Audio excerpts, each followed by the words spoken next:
बस्ती जनपद के कप्तानगंज विधानसभा के सपा विधायक कविन चौधरी ने आज नुनहा एवं तेनुआ में बूथ अध्यक्षों, सेक्टर प्रभारियों एवं पर्यवेक्षकों को संबोधित करते हुए कहा कि आप घर घर जाकर लोगों से वोट मांगे। इस बार लोग सत्ता परिवर्तन का मन बना चुके हैं। श्री चौधरी ने कहा कि भाजपा की सरकार पूंजीपतियों की सरकार है। इस सरकार में किसान, नौजवान, छोटे व्यापारी सभी परेशान हैं। उन्होंने कहा कि यह चुनाव संविधान बचाने व लोकतंत्र बचाने का चुनाव है। इस मौके पर बलराम यादव, अजीत सिंह, अर्जुन यादव ने भी अपने विचार रखे, जबकि इस अवसर पर आशीष चौधरी, राजा राम यादव, पप्पू राजभर, डॉक्टर रामजीवन गुप्ता, लड्डन खान, रमेश निषाद, जगराम कन्नौजिया आदि लोग उपस्थित रहे। देखिए सागर की ये रिपोर्ट। मैं बार बार कह रहा हूँ अहंकारी सरकार, क्योंकि अहंकार इसलिए बढ़ गया। आपने देखा ये नौजवानों को रोजगार नहीं देते, मगर जब नौजवान सड़क पे आंदोलन करता है तो उस पर लाठी डंडा चलाने का जरूर काम करते हैं। इसी तरीके से हमारे किसान भाई, जब इस सरकार से जो 3 काले कानून आए थे, आपने इन पे विश्वास किया, डबल इंजन की सरकार बनी और इन्होंने हमें क्या दिया? 3 काले कानून। इनका मंशा था कि जो हमारा जो भारत देश है उसमें 70% आबादी खेती किसानी से जुड़ी हुई है। अगर ये हमारे खेत पे कब्जा कर ले जाएंगे तो हमारे ऊपर पूरी तरीके से इनका शिकंजा कस जाएगा। मगर इन्होंने जब वो काले कानून लाए, इनकी मंशा थी हमारे आपके खेत में हमें आपको मजदूर बना दिया जाए। इनकी अस्पतालों में दवा सही नहीं है, एक्सपायरी दवा बेच रहे हैं, उससे कितने लोगों की जान चली जा रही है, मगर उसका कोई पूछने वाला नहीं है। अगर ये 2000 की नोट से किसी को फायदा हुआ है तो सिर्फ भारतीय जनता पार्टी के लोगों को फायदा हुआ है। आज जो अमीर गरीब की दूरी थी और बढ़ गई। ये जैसे हमारे बीच में अंग्रेज आए थे, अंग्रेजों ने हमारे बीच में व्यापार के लिए आए थे और धीरे धीरे उन्होंने हमारे बीच में क्या बताया? फूट डालो, राज करो। यही तो करा था अंग्रेजों ने कि फूट डालो, इनको जात के नाम पे लड़ाओ, इनको धर्म के नाम पे लड़ाओ, और जो जात और धर्म से बच जाए उसको ऊंच नीच के नाम पे लड़ाओ। और आपस में लड़ा के कई साल हम पे राज करने का काम किया था। आज भारतीय जनता पार्टी भी उसी रास्ते पे चल रही है।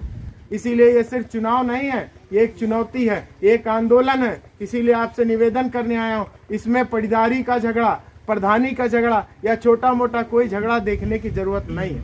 इसमें जरूरत है कि सब लोग एक साथ आएं और अपने आने वाले भविष्य को, जो अपने सबसे बड़ा अधिकार है, वोट देने का अधिकार को, भारत में जो एक संविधान बना है, जैसे हम अपने परिवार में एक मुखिया तय करते हैं, हम जब कोई अपने परिवार में बड़ा कार्यक्रम करते हैं तो तमाम जो बड़े बुजुर्ग लोग हैं वो आपस में राय करते हैं, और जब राय से कोई काम होता है तो कहीं ना कहीं उससे परिवार की बेहतरी के लिए काम होता है। मगर जब भी किसी परिवार में भी एक आदमी के मन की बात होने लगती है तो कहीं ना कहीं उसमें किसी न किसी परिवार के लोगों का अहित होता है या उसका नुकसान होता है।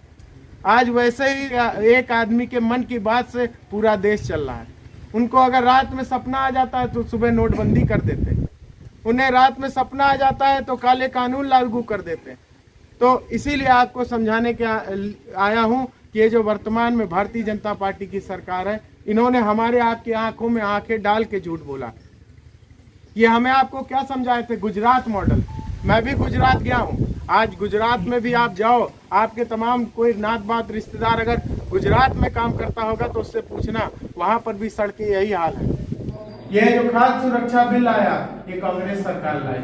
आज सबसे बड़ा ये वर्तमान सरकार ने अपना हथियार अगर कुछ बना रखा है तो यही, जब सारा तर्क उतर फेल हो जाएगा तो कहीं अरे बहुत कुछ ना दिन कम से कम राशन तो देते हैं, यही कहते हैं ना। मगर वो राशन, ये कांग्रेस की सरकार जब भी डॉक्टर मनमोहन सिंह देश के प्रधानमंत्री थे तब ये खाद्य सुरक्षा बिल लागू हुआ, और जब खाद्य सुरक्षा बिल लागू हुआ था तब आपको चीनी भी मिलता था, मट्टी तेल भी मिलता था।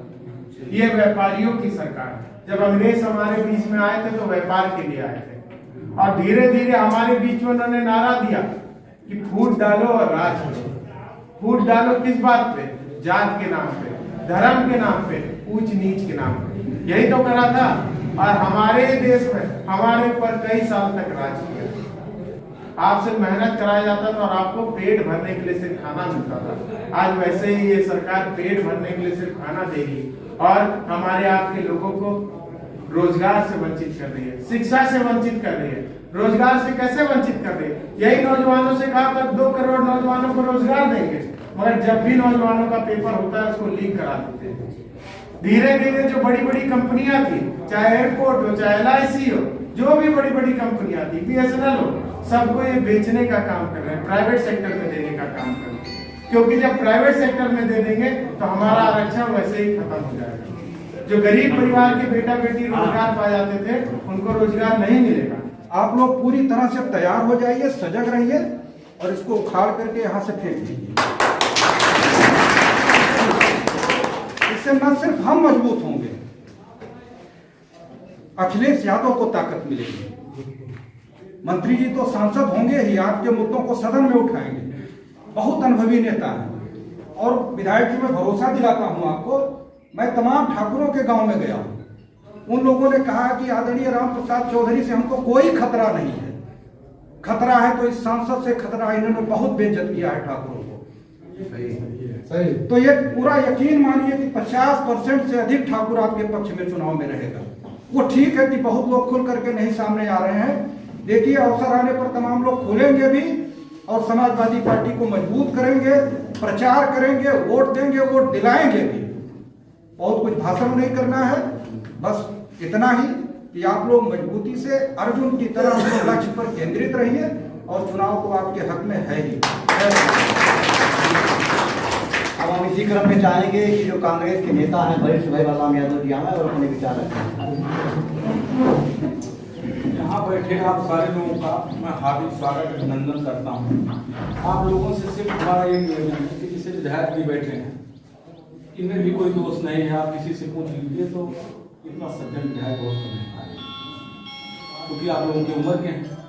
जिसके लिए हमको वोट मांगना है उनके बारे में कहीं कोई आरोप लगा ही नहीं सकता है।